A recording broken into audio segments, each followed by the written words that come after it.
Hello everyone, today I want to talk about sleep. These are some tips I've picked up over my life and also from a few articles I've read. Sleep is one of the most important parts of any routine. Anyone who lives with academic pressure, work demands, or sport training knows how much one night of sleep can affect whole day. Uh, and that's because sleep is not just about rest. While we sleep, the brain is busy organizing information, so having the right amount of sleep and good quality is essential. And the first step to sleeping well actually happens before you go to the bed. It's about preparing the right environment so you can fall asleep easily and sleep well. That's what people call sleep hygiene. First, to cut caffeine about 6 hours before bedtime. Caffeine blocks adenosine receptors, which keeps your brain alert and activity, and that is the last thing we want before sleep. Uh, Caffeine has a half-life of about 6 hours, which means it takes that long for a half of it to leave off your body. I know it's hard at first, but if you want to drink something, go for a tea or water or a juice instead. Second, avoid screens at least 1 hour before the bed. I honestly think this is the biggest problem for most people. First, because screens give off blue light, which tells your body that it's time to stay awake. Just remember, blue light wakes you up, red light helps you sleep. And also, when you use your phone in bed, it's very easy to get lost in it and lose track of time. And before you notice, you're going to the bed much later than you planned.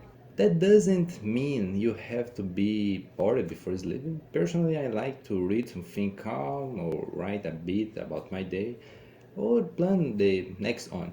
Thirdly, as you can imagine, it's not only phone screens that affect sleep, and blue light can keep your body awake, including regular room light. So, before bed, it's better to keep the room dark or use some soft orange light.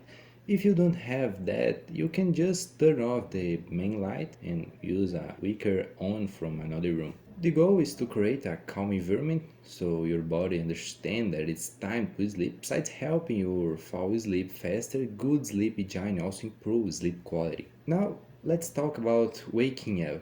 Sleep at the right time is great, but how do you wake up at the right time? Let's be honest, just because the alarm goes off doesn't mean you will just jump out of the bed full of energy and ready to do push ups. Most of the time, people just hit the snooze button again and again until it's too late.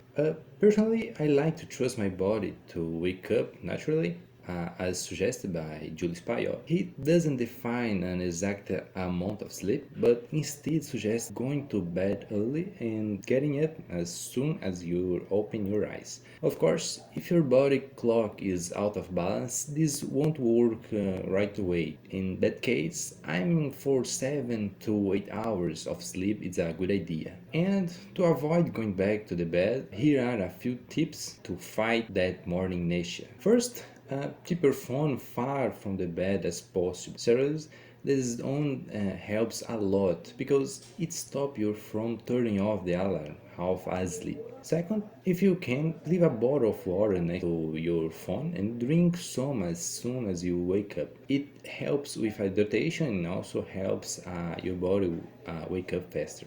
And for me, the most important part, after turning off the alarm, leave your bedroom and expose yourself to light. If you have some light, even better. If not, artificial light works too. Just standing under a bright light for about 5 minutes can already help you think more clearly. The key thing here is simple. Don't go back to the bed. And at this moment, your brain will probably come up with thoughts like, I will lie down but I won't sleep, or just 5 minutes, and don't listen that. Those thoughts usually lead to a very productive day. Stay firm. They normally go away after about 10 minutes. It's also important to have something planned right after you wake up. I usually say my prayers and then I make breakfast. When you have nothing to do, it's much easier to give up and fall back asleep. And finally, let's talk about change. I will be honest, I don't really like gradual change. I prefer switching to a new routine all at once, but in general, the recommendation is to change little by little. For example, if you usually wake up at 8 a.m., you can move your alarm 20 minutes early every few days. Maybe I'm a bit crazy, but I definitely prefer changing every at once. Anyway, that is my advice. And in the end, it depends on the person. Everyone has a different routine, so it's hard to create one rule that works for all. But if you adapt these tips to your own life, there is a good chance you can fix your sleep and become much more productive. And is it. Goodbye, and thanks for listening.